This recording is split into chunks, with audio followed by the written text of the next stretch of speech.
Not asking enough proactive questions is costing you money. I'm serious, guys. Not asking enough proactive questions in your business when you interact with your clients is costing you tens of thousands of dollars. And what's crazy about our industry is the majority of realtors and agents actually suck at this, right? But yet the top 1% always ask proactive questions, right? So let me tell you why not asking proactive questions, trying to rush into deals and situations, worrying about your commission check is actually costing you hundreds of thousands of dollars. What's going on, guys? You know me, it's Adam, the CEO and founder of Uprise Real Estate Partners. But what I love about here is we don't focus on brand, we don't focus on company, we focus on the most important things, right? You, me, and us scaling and growing our businesses so we can have more of an influence impact in our communities. So what I want to share with you today is I just don't understand why it's not talked about more in our industry, right? You look at so many surveys and time again, customers complain about our industry as a whole, lenders, realtors involved as well, that most people's communication sucks, right? And then proactive communication is a whole nother level above that. And so what I want you to understand is if you are not utilizing this, it could be costing you or letting a lot of money slip through your fingers that you just can't afford to lose, right? So proactive questions, proactive questions, right? Is key. So stay tuned because I'm not only going to talk to you about asking proactive questions, but I'm going to give you 3 things that will help you develop your skill set to get better at asking proactive questions. Okay, so let's get into it. Time and time again, guys, I'm interviewing agents, right? Either to come into our brokerage or I'm just helping some agents out from a mentorship standpoint, things of that nature. And I hear, I'll always ask them, how many deals did you do last year? How many deals have you done this year? Like, for some reason, even though realtors love to put everywhere and on social media that, oh, I own my own business and I have my own business, yet you own a business, yet you know none of the numbers of your business, right? I can go to the dry cleaners down the street, I can go to McDonald's down the street, and they can tell me by 12 o'clock today how much money they've made. They can tell me last year exactly how much money they've made. Even a W-2 employee can tell me how much money they made based on their taxes last year, right? But for some reason, when you ask agents, how many deals did you do last year? We get this roundabout answer, right? But when I do get a straight answer out of them, and they tell me, and I'm like, wow, that's either seems low compared to where you want to be or where you think you should be, they'll tell me how many deals they're doing now, and they'll say, yeah, I have this many deals, but I just had 2 deals fall through, or I just had a deal fall through, or had a couple of deals fall through earlier this year. And I'll ask and say, oh, what happened? Right? I'll say, what happened in that deal? And they'll say, oh, it just fell through because, the lender said this or the buyer said this. And so you have to understand, guys, it's our heart for realtors and you guys and us as a community to make money. We know how hard it is in this business, right? We know how hard it is to be successful, right? Yeah, it's easy to sell your mama and your sister a house, but when you want to have a true business and have longevity and be able to weather any kind of ups and downs of the economy or the market or what's going on in the world, to have a true legit business, it's not easy, right? It can be simple, but it's not easy, right? And so we want you guys to be successful. We want you guys to make money. We want our agents to make money. And so I start asking questions, right? I start asking, well, what happened? What was the issue? What was the problem? And I get the same cookie cutter answer. And what I don't understand is I'm asking questions because I want to provide some wisdom or insight to help them, take that, learn from it, and move on and have that, for their future if it ever pops up again. But time and time again, guys, we get these cookie cutter answers that are like, well, I'm not exactly sure, but the lender said this. They couldn't approve the buyer. Or I'm not exactly sure, but the buyer said they couldn't get approved because of this reason. And I'll say, okay, well, what was it? What was it? Was it something with the tax return? Was it the credit report? Was it a collection? Was it the job history issue, a job gap? Was it the past due child support? Was it a student loan issue? Was it an income issue? What was it? Yeah, I'm not sure. Okay, let's go deeper. Was it a job transfer issue? Was it a debt to income ratio issue? Was it what do you call it? Was it a lender required repair issue on the house? what was it? And they'll say, yeah, I'm not exactly sure. And then what comes next is so confusing to me. They'll have a look on their face that's like, why didn't I ask these questions before? Why don't I know the answer to these questions for why my client, my deal didn't go through? Don't get it twisted. It's not the lender's deal. The lender didn't bring you the deal. Don't get it twisted. It's not the title company's deal. The title company didn't bring you the deal. It's your deal. It's your client, and you're giving them the opportunity to facilitate your deal, your client's deal, and bring the end result, buying a home or selling a home or doing a transaction to fruition with their involvement, and they get paid for it, right? And so it's so frustrating when agents don't know. And so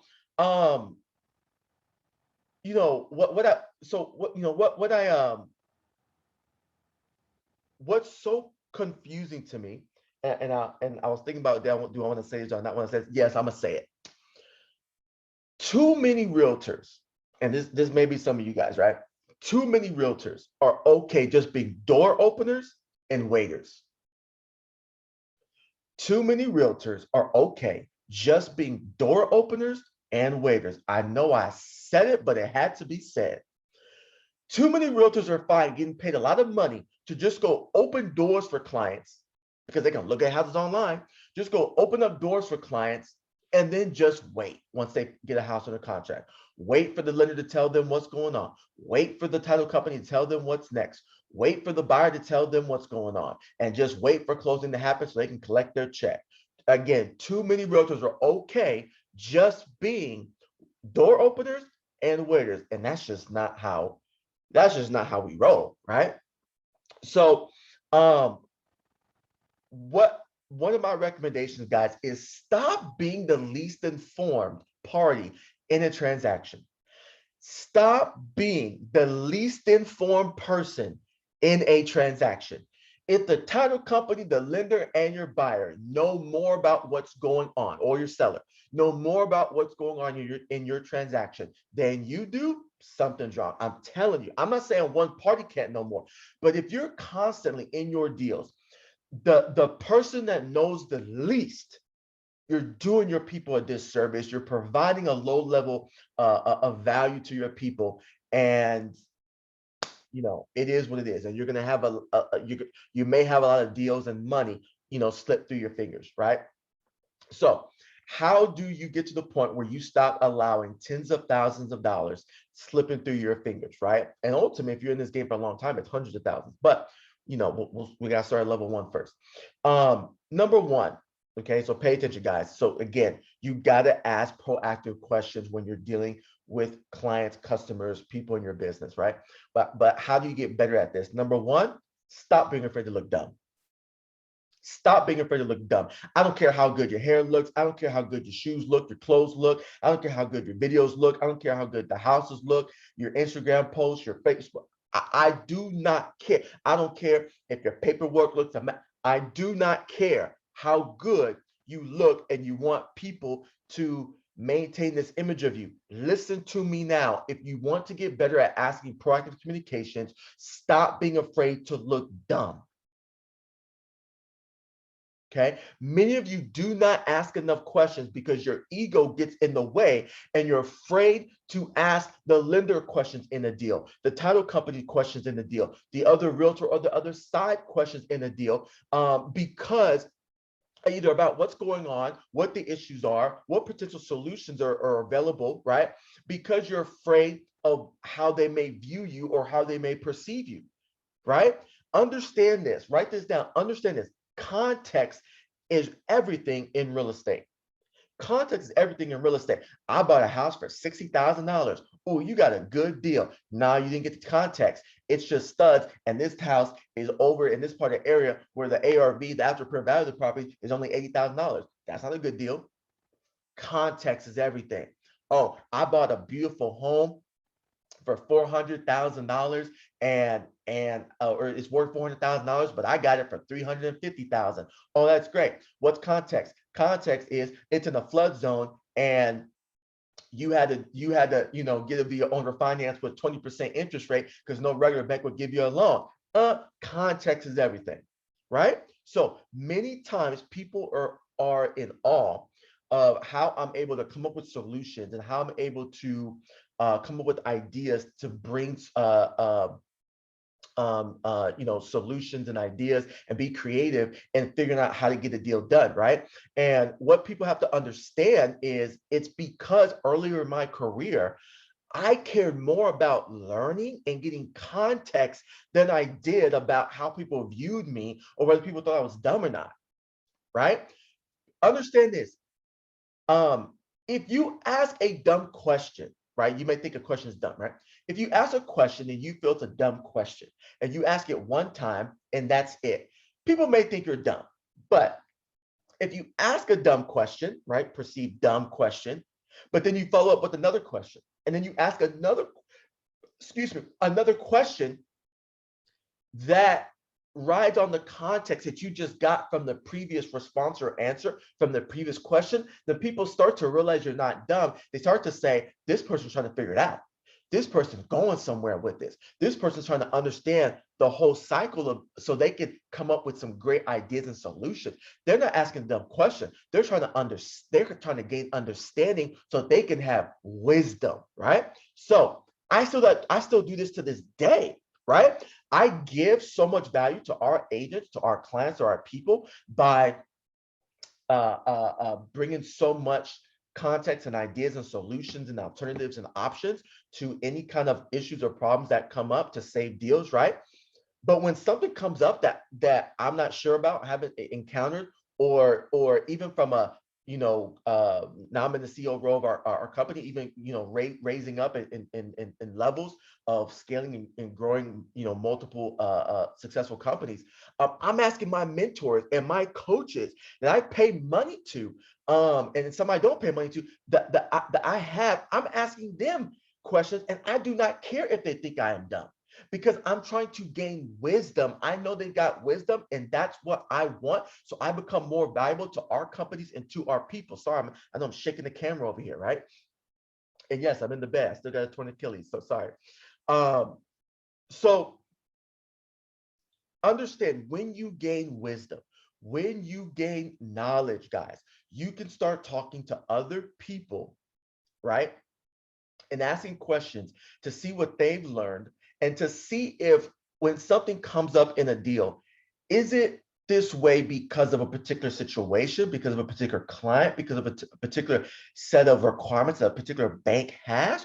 Or is this something that's universal that can apply to multiple banks, multiple clients, and multiple type of deals, right? So now you have that now you're able to differentiate between things, right? So for example, I remember before I sent someone to one bank, RBFCU, and they only got approved for a certain amount, and the client was like, dude, I make so much more money. They told me they can't count my overtime. I should be qualifying for a house double what they qualified me for. They still approved them, but they approved them for a lesser amount. And when I asked the loan officer, he said, yeah, because he's only been making overtime for this long, and we require this amount of time. So I said, okay. And I said, and understand, guys, ask a dumb question. Do all banks require this? Do all banks require this amount of time? And you know what he said to me? He said, I don't know. That's just what we require. Ding, ding, ding, ding, ding. I got another question. I picked up the phone, call another bank. Hey, here's the situation. Here's what RBFCU, here's what they approved them for. Here's the reason they said, and they said it's because he's only been making overtime for this long, and they need him to make it for this long for them to count it. I said, do you guys follow the same procedure, or you have a different requirement? Oh, no, we only require overtime for this many months.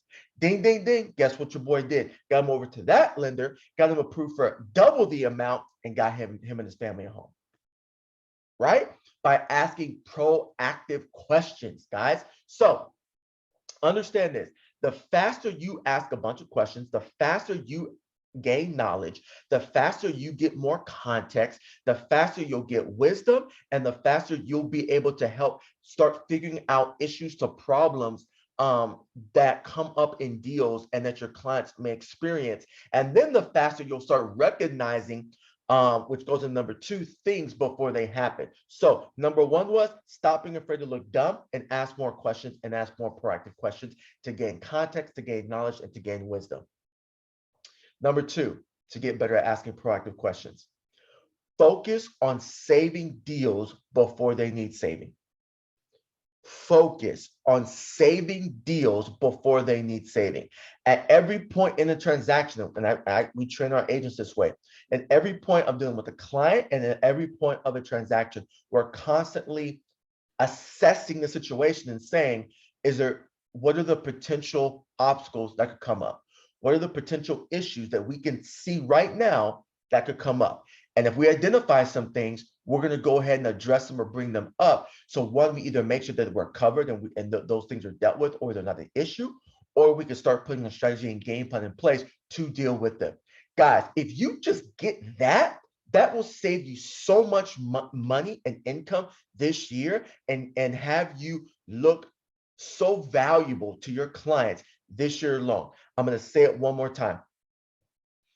If you can start identifying potential or assessing and identifying potential issues and problems that could come up as you move along in the process of working with the customer, with the client, getting a deal under contract, going under escrow, going through the whole appraisal stuff and then closing the deal, and obviously them getting approved with the lender and then closing the deal. If you can proactively make sure that things are dealt with or not going to be an issue, or if they're going to be an issue, you proactively help put together or coordinate people putting together a strategy or a game plan in place to deal with those issues when they come up, you will save yourself so much money, keep so much money, and you'll look so much more valuable to the people that you're serving. Okay, so third thing, work with problem solvers. Work with problem solvers on your team. And what I mean by that is in your real estate team, like your brokerage and your real estate team, make sure the people around you are also problem solvers. Your lender, make sure they're problem solvers. Your title company, make sure they're problem solvers. Whoever else, make sure they're problem solvers, right? Make sure you surround yourself with problem solvers, right? And this is a business principle. I do not hear realtors and people in our industry talking about this. This is a principle that business owners and CEOs and entrepreneurs get from just understanding how to be better leaders and how to be successful in investors and things like that, right? But surround yourself with problem solvers, right? I know your friend from high school is a lender now, but dang it, if they don't know how to get by, someone hasn't done their taxes yet, or they don't know how to get by, someone has a gap, a 2-month gap in their work history, you don't need to be working with them because they're just going to set you up to fail, right? So why do I say this? When you work with problem solvers, they start doing what we just mentioned in the second thing, was identifying and asking proactive questions in the areas of identifying potential issues and problems and objectives and things that could come up that could be issues, and developing strategies and game plans to deal with those things, right? So time and time again, I see agents who fall victim to the game for years, who fall victim to some of the same traps. They're avoidable, right? So why do I say surround yourself with problem solvers? Guys, some things are like some things that kill a deal. Like the reason why I ask agents, hey, why did that deal fall apart? The majority of the reasons that why deals fall apart is nothing new under the sun. Like, it's happened before, it's going to happen again.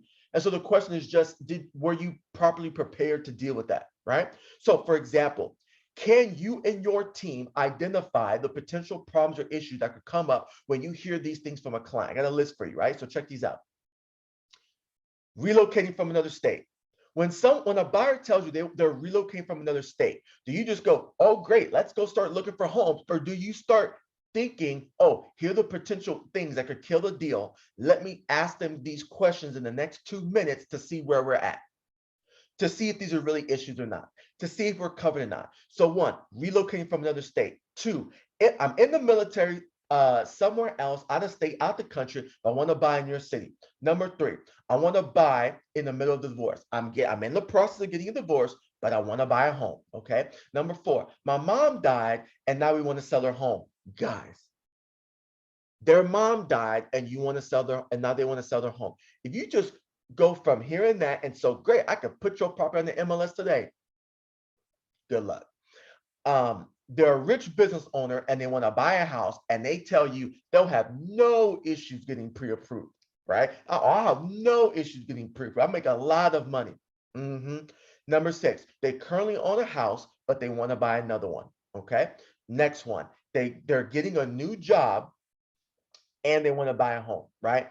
Guys, stop just being door openers and waiters. Be trusted advisors to your people, so that you can give them value into the areas that you just heard, right? So here are just a few examples, right? And understand, as a trusted advisor, it's important to proactively listen so that you can then proactively ask questions. So to identify those things, when you're actively listening, then you're able to ask the proactive question that you need to ask, right? And help a client kind of navigate through these potential issues with their lenders and title companies and parties involved before you waste your time and before you lose more time and lose money, right? Now, look, guys, I know this is a lot of information, but I wanted to give you guys this perspective and help you guys have a new perspective when you're dealing with your clients and when you're working your deals and the people who you're surrounding yourself with, so that you can protect your hard work, protect all the energy, protect your clients' time and energy as well, and make sure that you get to the end result, which is close transaction, clear to close, those magic numbers, and you getting paid, right? So guys, if you have any questions about anything that I've mentioned, about any of the potential issues that could come up in a deal, if you have a deal right now that you're trying to save and you just need someone to help bring some ideas and imagination and potential solutions to you and your clients, feel free to reach out. Love to jump on a Zoom call with you guys, and I'll talk to you guys soon. Thanks.